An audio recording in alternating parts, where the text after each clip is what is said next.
Morning. Jeez, that's loud.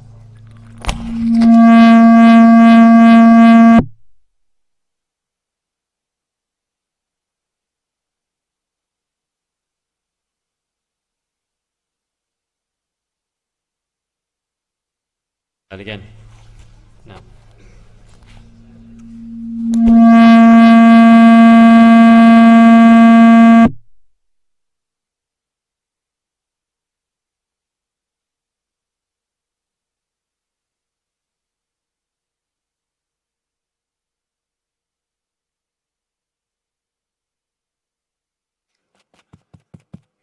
Okay.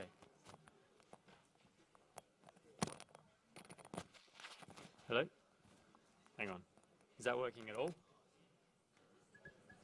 Hello? Okay. Very good. All right. So, all right, I don't know what's going on here. Is that okay? Now? Yeah, it's not too echoey or anything. All right. So, let's just start with, I just want to start with a quick review from yesterday. Not yesterday, whatever, Tuesday. Okay, so what we did was we sort of finished our section on integration. We learned about integration by parts, right? That was our new technique. So here is a question for you to think about. I'll give you a minute, okay? And you can put your answers into Echo. Okay, have a think about it.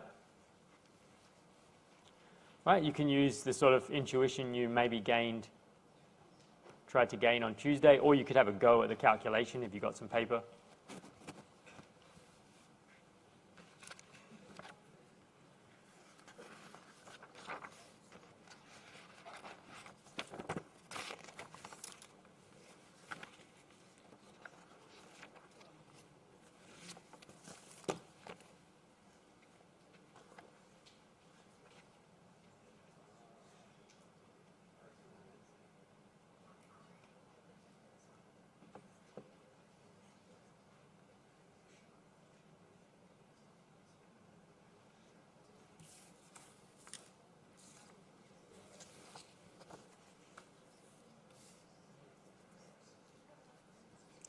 Okay, 5 seconds. Better put your answers in. Let's have a look. That's not so many responses. Okay, so that's pretty good.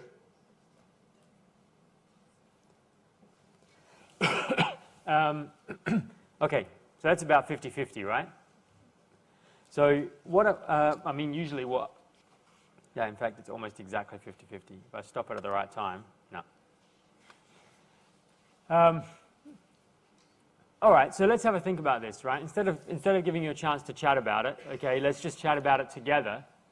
I'll let you talk about the next question because actually, I mean, there are good reasons for choosing either. Unless you've done the calculation, you can't be sure which one is going to work, if either of them, or maybe both of them. So somebody that answered A, right, that you would choose the function to be x squared and the derivative thing to be log. Why did you choose that? And does anyone want to give me a reason?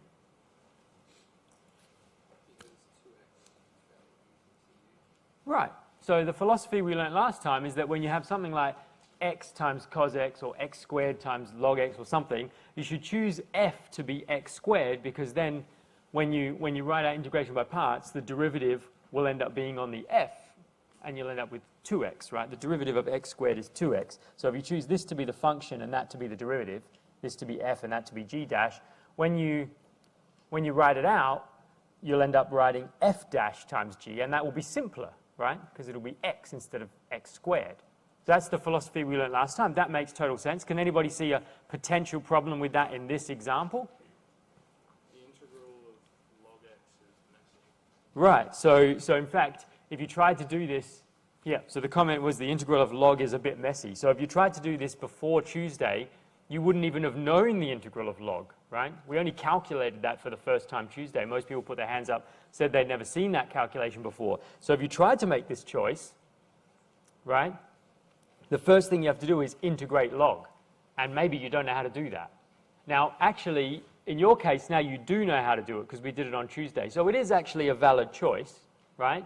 And it's a little bit messy, but it's not that bad.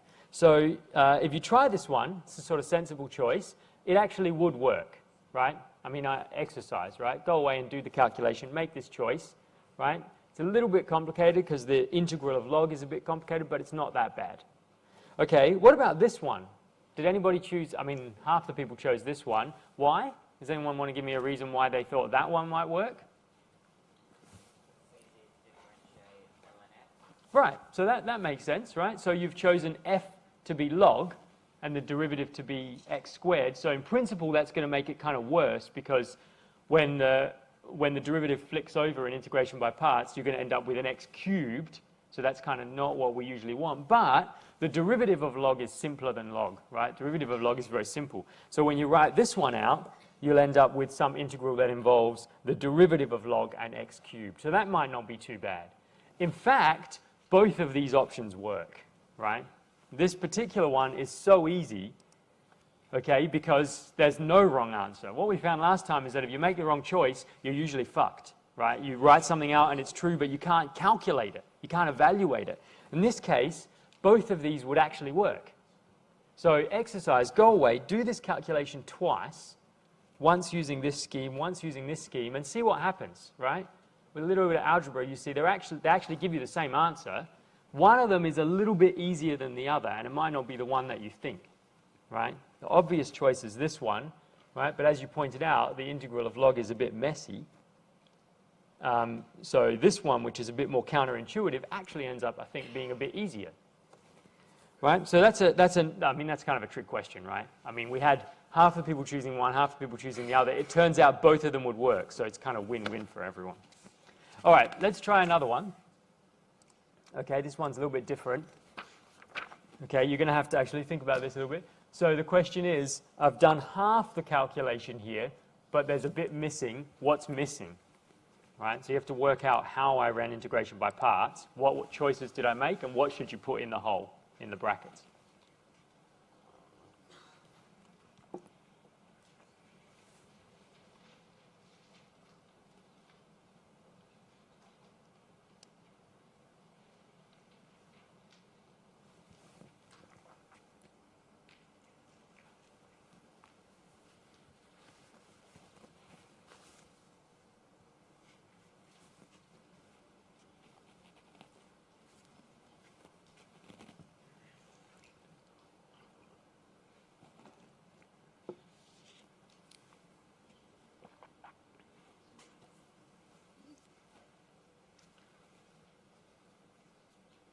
All right, 10 seconds.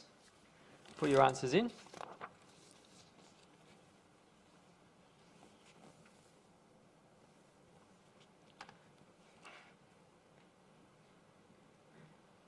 Let's have a look. So most people going for C, not everyone. Well, sorry, is that even true?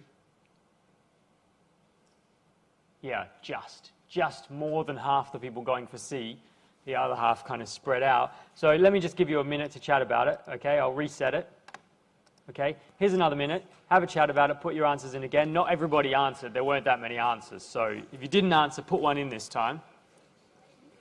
Okay, there are only two possible things it could be, right? And it just depends on which one you choose to be F and G dash, basically.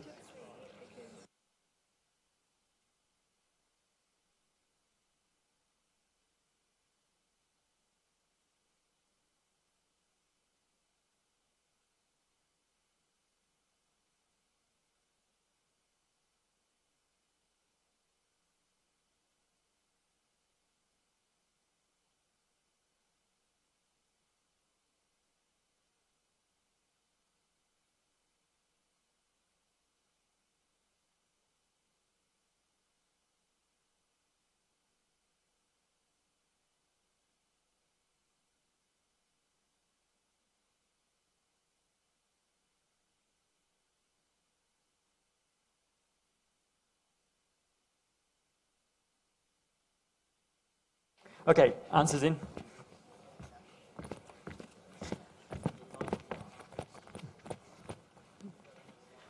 All right, let's see. What did you all think? I think there are fewer responses than last time. Okay, so actually only slightly more for C, but the others have gone down a little bit. So let's have a look. Right, all we have to do is identify which one is F and which one is G dash. So notice that this must be F times G. Well, we don't know which one. It's either F times G or G times, or G times F. We don't know which one's F and which one's G, right? But these are two things times together, right? And one of them's F and one of them's G. So whichever one of these appears here must be the one that we chose to be F, right? Can't be, can't be the G dash, right? Because if you chose G dash here, it's not going to appear here. So you'll notice that this appears here, and this is in fact the integral of that. So this one must be the F because it's still here, and this one must be the G dash because its integral is here. So what do you have to put here? You have to put F dash G. So you just need this times the derivative of this, or F dash, yeah, you need F dash times G. So F dash is 1 on X. So F dash will be 1 on X. And G will be X to the 3/2 times 2/3. Right? Because it's the integral of root X.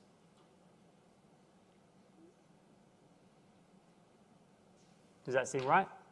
Yep. Yeah, it doesn't matter what you call them, right? The point is that one of these is the derivative of a function and one of them is just the function, right? And then when you write this down, you switch it so that the derivative is on the other one. So if we choose this one to be the function and this one to be the derivative, when we come over here, right, we'll have to write down G, and we'll have to write down the antiderivative of this and the derivative of this. That's the point, right? So I think it's these two things times together. So that would make it this one, A. Right? So most people are going for C, but actually A is the correct answer. All right, so we'll come back to this later, okay?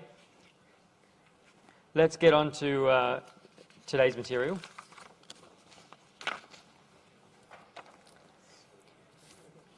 All right, so what are we going to talk about today? We're starting a new topic, right? We've just talked about integration, okay? So integrating is like the opposite of differentiating.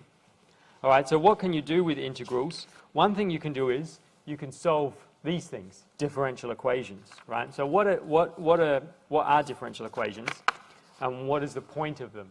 So most of the time when you do maths, right, in the real world, like you actually apply maths to an engineering problem or a physics problem or a biology problem, any kind of mechanics problem, finance, almost any area, right, where you're going to apply mathematics, okay, you're going to be trying to measure things and model them, predict how they change, okay?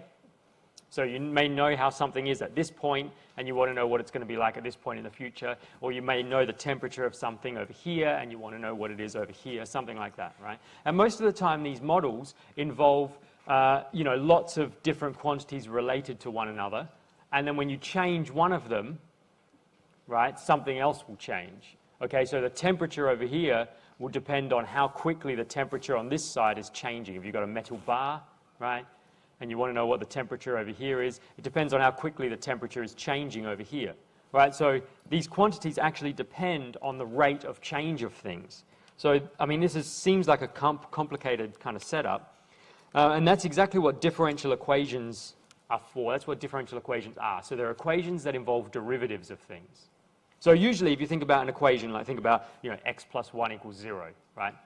That's an equation involving numbers, and if I ask you to solve it, the answer is a number. Sometimes it's many numbers. Okay, a differential equation is an equation involving functions. So the thing that you want to know, the unknown thing in the equation is actually a function, y, and the equation involves y and its derivative. And the question is, which function makes this equation true? So it's not the same as, x squared minus 1 equals 0. right? The thing that makes that equation true is just a number, in that case 2 numbers, right? Whereas for a differential equation, the thing that makes it true, the solution, is a function. Okay, so DEs can be horribly complicated, right? Most DEs are just incredibly complicated and you can't solve them. Okay, we're only going to look at some simple ones where we can actually solve them and learn some techniques for what to do when you can't. Okay, but what you'd like to do is at least classify them at first so you know which ones you can and can't solve. So the first thing you might do is write down the order of a DE. Okay, so the order of the highest derivative that appears is the order of the DE. So if there's a dy dx, but no other higher derivatives, it's first order. If there's a second derivative, like a y double dash, then it's a second order DE. Okay? So you can classify them at least by their order at first, right? Generally, second order ones are harder to solve than first order ones because they involve the rate of change of y and the rate of change of that, right? Third order DEs are almost impossible to solve. Okay, so the first thing is we're only really going to focus on first order, okay, in this section. Okay, and then this is what I mentioned before. A solution to a DE is actually a function, right? The solution is a y, not an x. And there might actually be lots and lots of solutions, right? Lots of functions might actually satisfy the differential equation. So if you can write down one formula that somehow is this whole family of functions, right? The solution is really a family of functions. If you can write down one formula that tells you what that whole family is, that's called the general solution. On the other hand, if you find one particular function that satisfies it, but not all the others, that's a particular solution, okay?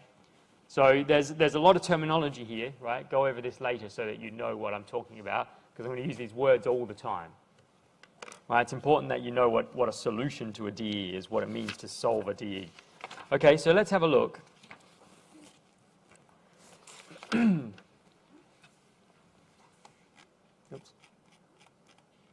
Okay, so here's a differential equation.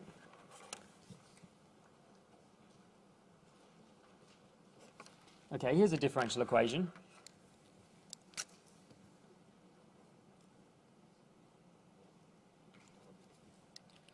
Right, it's this. It's dy dx equals e to the 2x plus 1. Right? That is a perfectly good differential equation because it's an equation that involves the derivative of a function and we don't know what the function is, right? You don't know what y is, but in this equation here, you do know what the derivative of y is. And the question is, right, if you wanted to solve this differential equation, if you wanted a solution to this, you'd need a y that satisfies it. So here's an example, right? Here are some particular solutions. Right, here are some particular solutions to this DE. A half e to the 2x plus plus x. That's one solution, right? Y equals, so that's a function, right? If you just check, if you just do the derivative of this, right, the 2 will come down and you'll get e to the 2x plus 1. So this function satisfies this equation. This is a solution to that differential equation, right? Here's another one.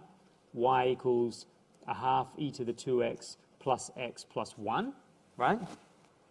That's another solution. If you do the derivative, it will satisfy this equation. Okay, here's another one. Y equals a half e to the 2x plus x plus 1.08 to the 15, right? It's just a number, whatever it is, okay? That's another solution, right? Here's another one. I could go all day, right? Literally. Right, plus pi plus log 2 minus e to the 5. Okay, that's another solution. This thing here is just a number, right? When you do its derivative, it goes away. So these are all different solutions, different particular solutions to that DE. The general solution, right, would be one formula that captures all these different solutions would be this. Right, where c is some constant. Right, this is, you know, like when you do an integral. Right? When you do an indefinite integral, you put a plus c. Okay, this is that same plus c. It could be some arbitrary constant. You put different constants in, you get different particular solutions. That's all the solutions to this DE in one formula. Okay, so this is the general solution. these things here are particular solutions. They're all functions, they're not numbers, right? A solution to a DE is a function. Okay, so you see the idea? Right? The idea is you're given some equation that involves possibly a dy dx, or maybe even a y double dashed or something, maybe some y's as well, something that's got a derivative in it, and the exercise, the task is find y. Okay, so how did I solve this DE? I just integrated, right, to find y. I knew the derivative, so I just integrated it to get y. Okay, so here's a picture that sort of shows the solutions to this DE, right? So notice one of these curves would be a half e to the 2x plus x, and the other ones are all the same curve but shifted by a constant. So there's a whole family of curves here, right? There's a whole family of curves here. They're all solutions. So the general solution is that family. These are each particular solutions. So you know, in real life, right? In real life, what happens? How do you know what you're actually looking for? You have an actual problem, right? And you've written down a differential equation, and you want to solve that differential equation, but you don't necessarily want the general solution. You actually want some particular solution, the one that is relevant for your problem. So usually there's some extra information, right? That's what you need. The difference between just having a DE and writing down a general solution to it and actually getting a particular solution that you care about is some extra piece of information, okay? So this is usually called an initial condition, right? So it usually takes this form, right? You're given a DE and you're given an extra piece of information like y at some particular value is some other particular value. Usually it's y at 0. So we say when x is 0 or when t is 0, y is 1 or 10 or whatever, right? That's why it's usually called an initial condition, because in DEs often the variable is time. It's usually y as a function of t, and if t is 0, and I tell you what the value of y is, then you know the initial value of y. That's why it's called an initial condition. So let's have a look. Here's another, right? Here's another look at that DE we just solved. Okay, so this is dy dx equals e to the 2x plus 1 together with this condition. Right? So if y of 0 equals 1.5. Okay? So it's this DE with this initial condition. This is the differential equation. This is the initial condition. Right? This is an extra piece of information that will allow us to write down a particular solution. Okay, so we know the general solution. Right? The general solution is what we had written down before.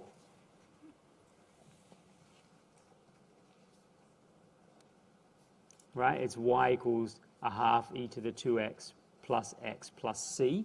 But right now we know that y of 0 is 3 halves.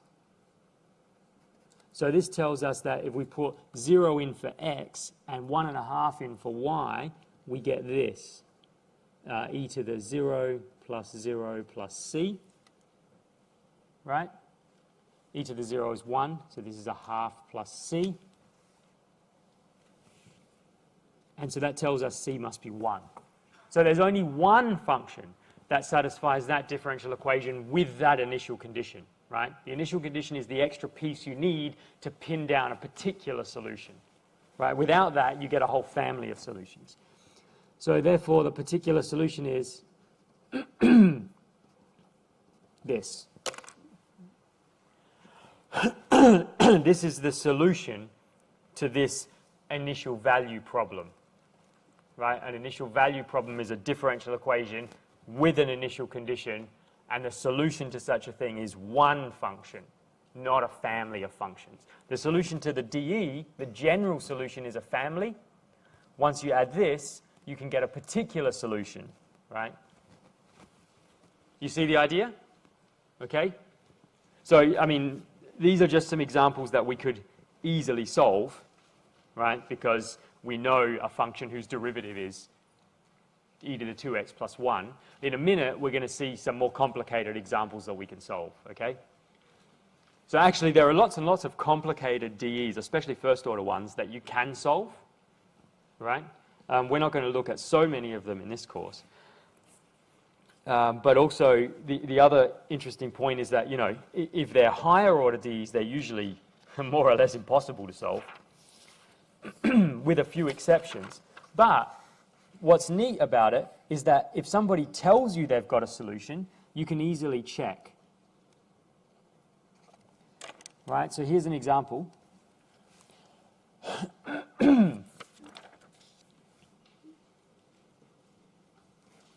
Right, so here's a DE. Right, so I'm looking at the top here. Y. So here's a DE, right?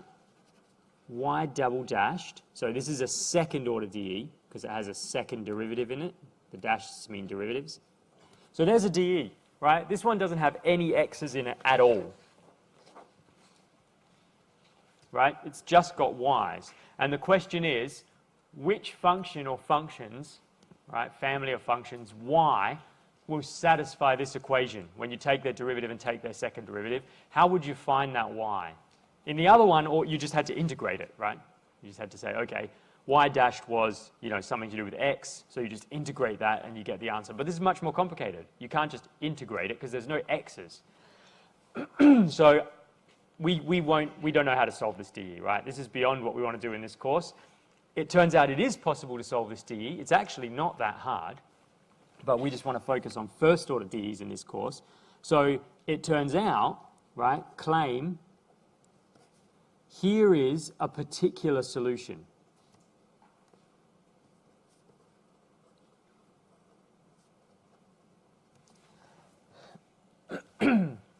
Okay, so I'm claiming that that is a particular solution to this differential equation.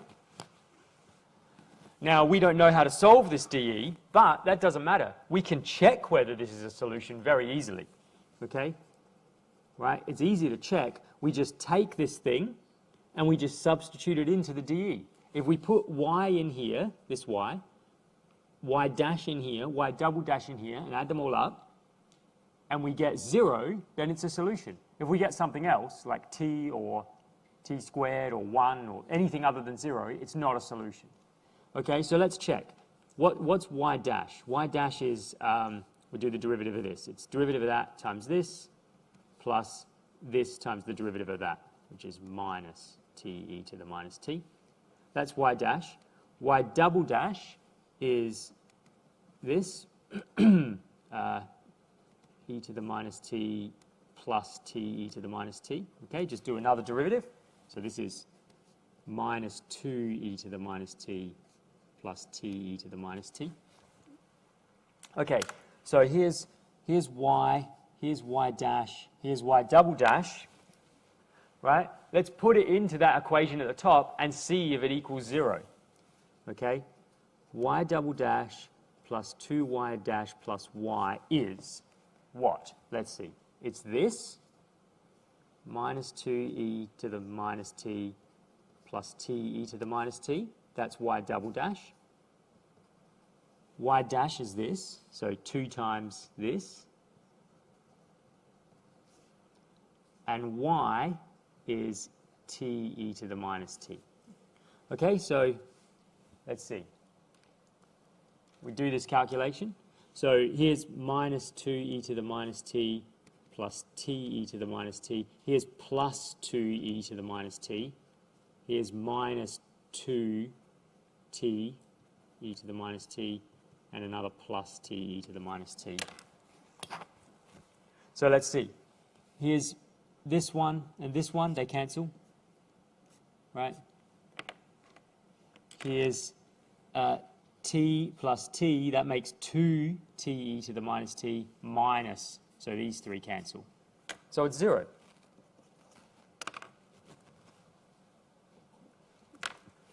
So it's a solution. If you find all the initial conditions for y dash and y double dash, is it a coincidence that when you add them up they also equal 0? Right, so when we said initial condition, okay, so the question was if you find initial conditions for y dash and y double dash, if you add all those initial conditions, would it equal 0? The answer is yes, because they're values of the function, right? Yeah. So what we've done is we've only talked about first order DEs with just a y dash and one initial condition, right? Just y at 0 equals blah. If you had a second order DE and you wanted a particular solution, you would need more conditions. That's kind of what you're getting at, right? You'd need a value for y and a value for y dash. That doesn't really bother us at the moment, right? All we care about is that this is a particular function and it satisfies this DE, so it is a solution, okay?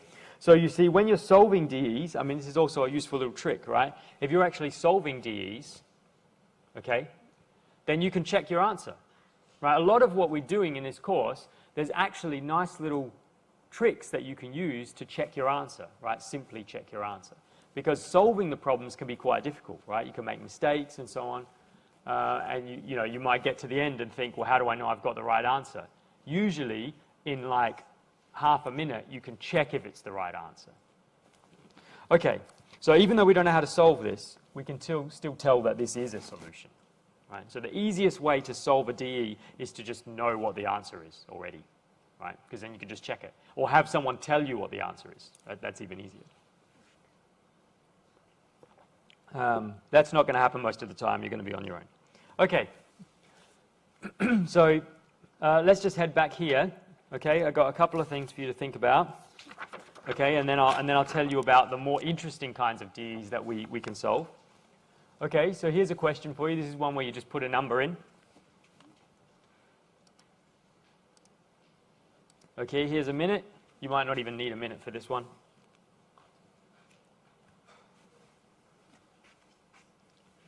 The question is, what is the order of this differential equation? Yes, this differential equation is hideous. It's almost certainly impossible to solve. I'm not asking you to solve it.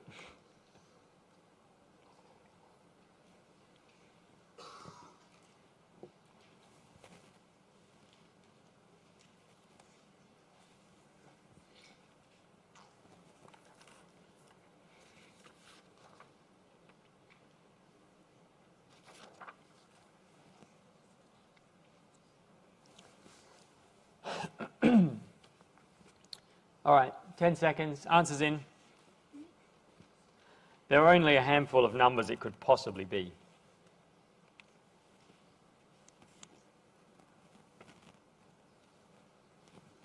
All right, let's have a look.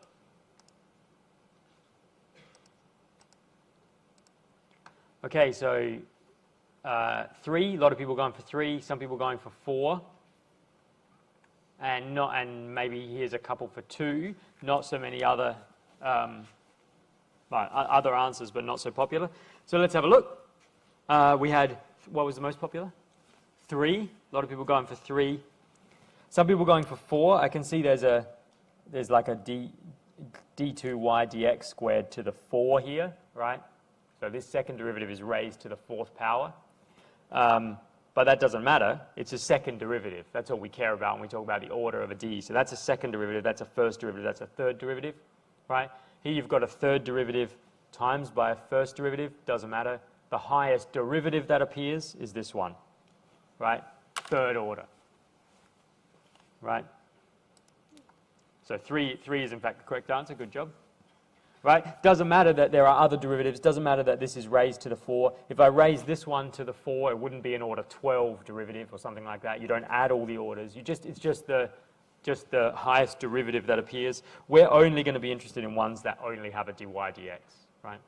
Except in the last example where you could check. If I knew what a solution to this was, I could give it to you and you could check it, right? I have no idea what the solution to that DE is. I suspect that nobody in the world will ever be able to solve that DE. It's horrible. Okay. So here's another one.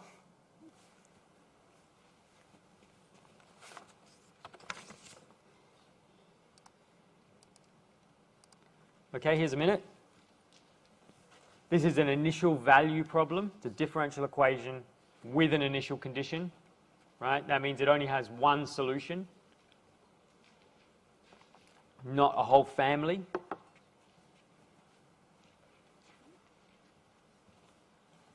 Which one of these is the solution?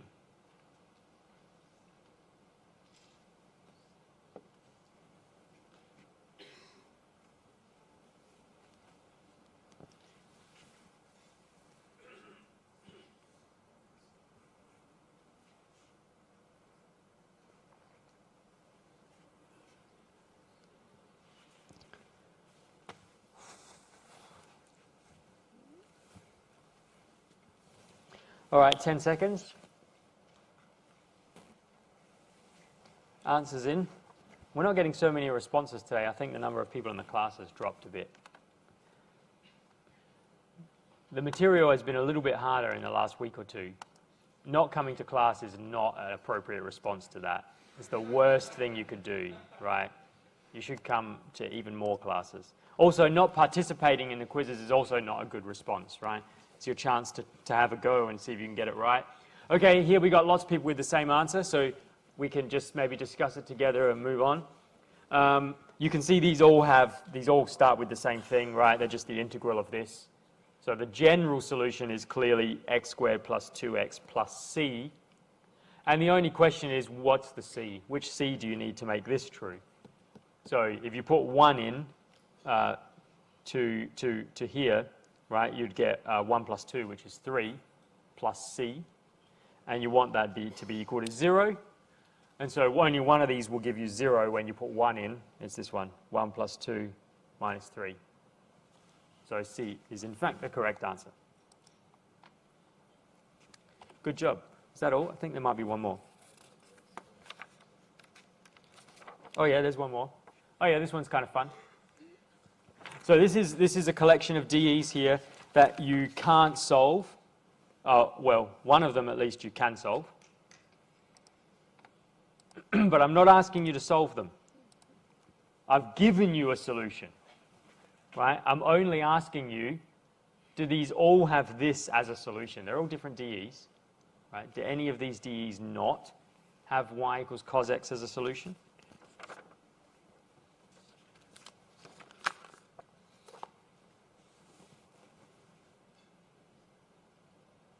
You've got to be on your toes because there's a lot of calculation to do there.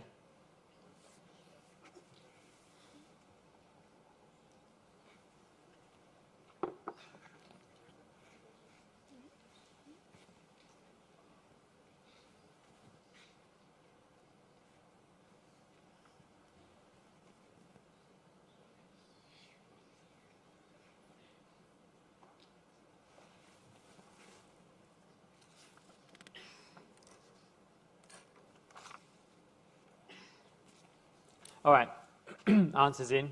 There are even fewer answers to this one. Let's have a look what everyone thought. I suspect that fewer answers means people aren't really sure.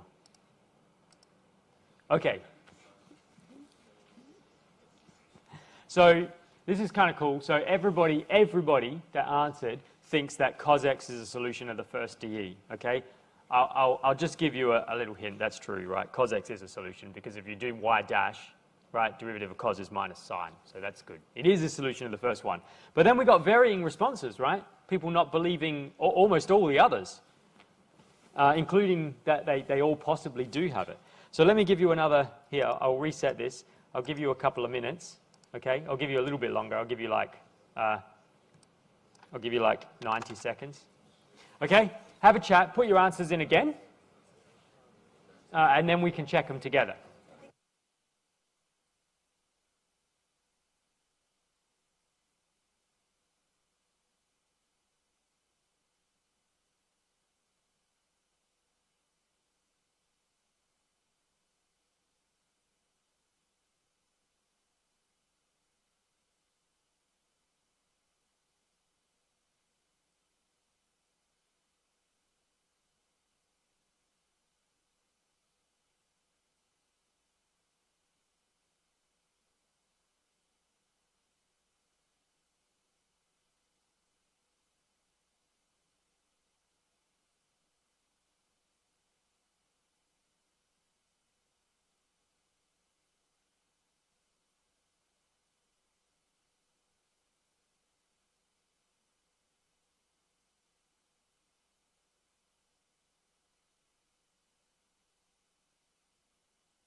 All right, answers in.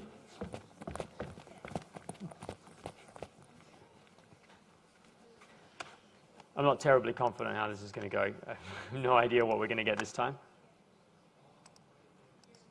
Okay, so still a split, but people are gravitating towards C being wrong, right? C is not, the cos x is not a solution to that. We've still got people thinking maybe it's not a solution to B or D, or maybe it's a solution to all of them. Let's just check C, right? That will tell us for sure. If it doesn't work for C, then that must be the answer. If it does work for C, well, then we've got to check the others too. So let's have a look, right? Y dash, if y is cos x, y dash is minus sine x. We know that, so that's A. Y double dashed is the derivative of this, which is minus cos x. If you add these two things together, y double dash plus y dash, you get minus cos x minus sine x, which is not this. This equation here says you should get cos x plus sine x. Whereas if you take cos x, you end up with minus cos x minus sine x. So it's not a solution, right? It doesn't satisfy the equation. Yep. So you can't just like flip the signs since they're both negative? No, well, what you could do is you could replace, you could try a different solution, right? The fact that this didn't work is not the end of the world because it's pretty damn close to working. It's only a minus sign that's wrong. So perhaps what you should do instead is you should try y equals minus cos x. Maybe that's the solution. If I saw this dE, right, in the wild, and I tried to wrangle it with this solution, right, and it didn't work, I would then be thinking it almost worked. The only thing wrong was a minus sign. Let me try throwing y equals minus cos x at it. And that probably would work, right? Well, in fact, it will work. So the solution is, in fact, y equals minus cos x. Okay, so yes, C is the correct answer in that it is not a solution to that differential equation. All right. So there's one more thing to do today, which is actually the most fun thing.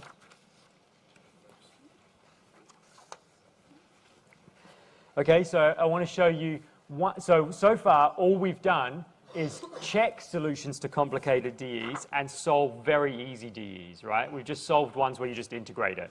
But we can solve more interesting ones, right? So have a look at this. This is the other kind of DE, the main kind that we're going to be able to solve.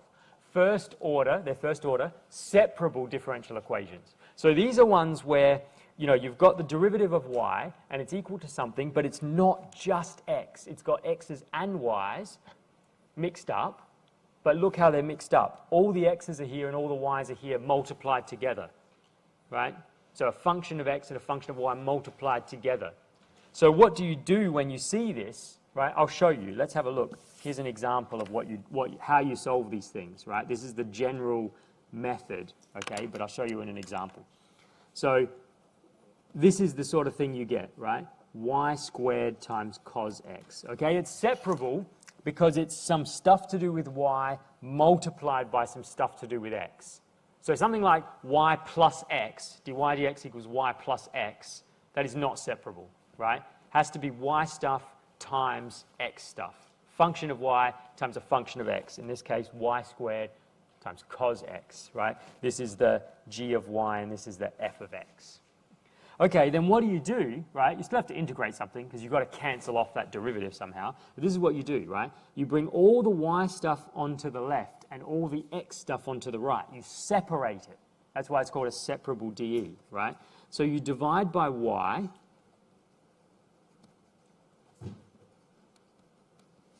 Right? You divide by y. So all the y stuff is on this side. And then you times by dx so that all the x stuff is on this side. Right? Now remember when I said that dy dx is not a fraction and you cannot treat it as such? It's okay here. All right, every time I do that, I'm going to remind you that it's not okay to do that except when I tell you to, which is all the times that I do it. Okay? Why is it okay here? Because really what I'm doing is I'm integrating both sides, right? Right? So now, this I can calculate, that's sine, right? This I can also calculate. I mean, it looks a bit weird because it's got y's in it. Usually we integrate things with x's, but it doesn't matter. It's just a function, right? It's integral of something to do with y dy, right? So to integrate this side, right, this is y to the minus 2. right? It's useful to write this as y to the minus 2. So the integral is y to the minus y to the minus 1. That's the integral of this. The integral of this is sine x, right? And then we need a plus c. We don't need to add plus c to both sides, right? Just one plus c is fine, okay? The point is that you could add anything to this side and it would still, would still be an antiderivative. You could add anything, any constant to this side, any constant to that side. So we just combine them together into one constant, right? If I put a plus c on both sides and then cancelled out those plus c's, that would obviously be bad, because then I would have no plus c's. If I added two different things like a c and a d, well, then I could just put them both on this side and just have one constant. So I just put one constant anyway. I just always put the constant with the x, okay? Right, so here we go, right? There you go. There's no derivatives anymore. It's not a differential equation, right? Now it is just an equation, right, involving y and x. So the next step, if possible, which it isn't always, is to, solve for y, actually write it so that y is a function of x. So this would be like, this is 1 on y equals minus sine x plus c. And so I can flip these, right? So y is minus 1 on sine x plus c.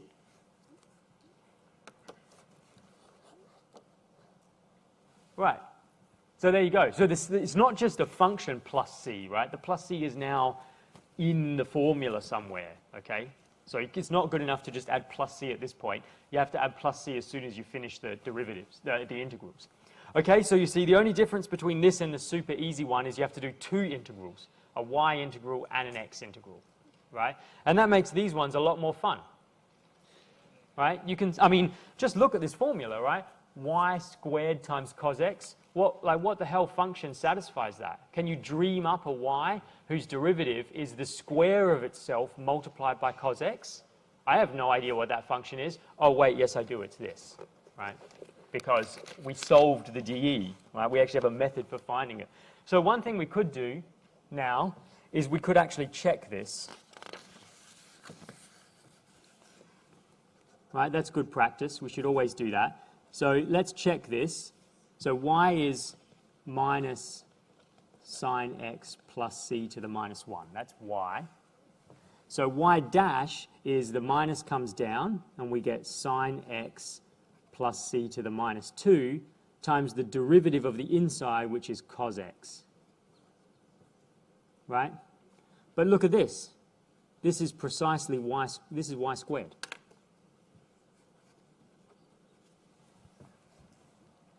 Right? Because y is this, and if you square it, the minus goes away, and that turns into a 2. So this is dy dx equals y squared times cos x. So it works, right? It really is a solution. And you see that this is actually a lot easier, right? If I give you the formula, it's much easier to check it's a solution than it was to actually go through this method, right? Yep. So the negative sign is No, when I square it, the negative goes away, right? Yeah, so when I do the derivative, this minus comes down and cancels that, which is no, there's no minus here.